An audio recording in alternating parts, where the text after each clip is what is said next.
In our series, Strengthening Our Story, we focused on several key elements that would allow you to rise above the coronavirus crisis that we've been experiencing.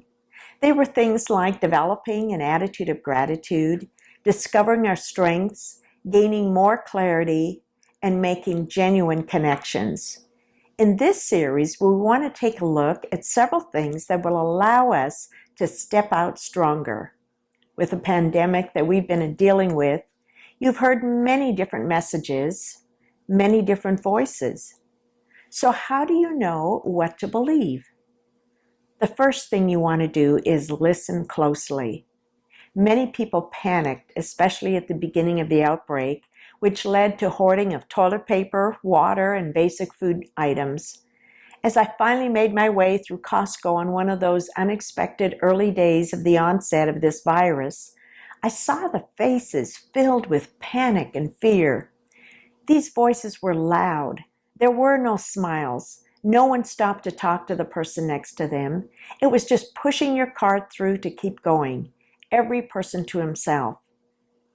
Then as I listened to several leaders online, I heard a completely different voice. One leader said, "We've been through crisis before and came out on top, and we'll get through this one too. We will show you how to pivot in a time of crisis." You can be sure they had everyone's attention. Another leader said, "We've been through several significant crises in the last 40 years, and this too shall pass." They were able to reorganize and quickly pivot into providing a safe and secure environment for their team of leaders so they could serve thousands of others who were not prepared. A third influential leader generously offered a program for free that he normally charges $3,000 for and trained for a solid 30 days.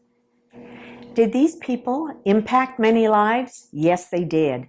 They influenced millions of lives in 30 days, some of whose lives will be changed forever. Secondly, choose wisely. When we react out of fear and panic, we're functioning from a place of weakness. There's seldom any good that comes from this. Oh, we may have come home with the toilet paper and extra food and water, but because of our greed, how many people were left without the basic food and water supplies? And did we even consider anyone else? When we respond from a place of strength, we're stepping up to see what we can give and how we can help others. We will reap what we sow, and there can only be good that comes from serving others. Which voice will you listen to? It is the voice of fear and panic that leads to greed and selfishness? Or is it the voice of generosity that leads to more influence, more impact, and more service? Remember, it's all part of your story, and your story matters.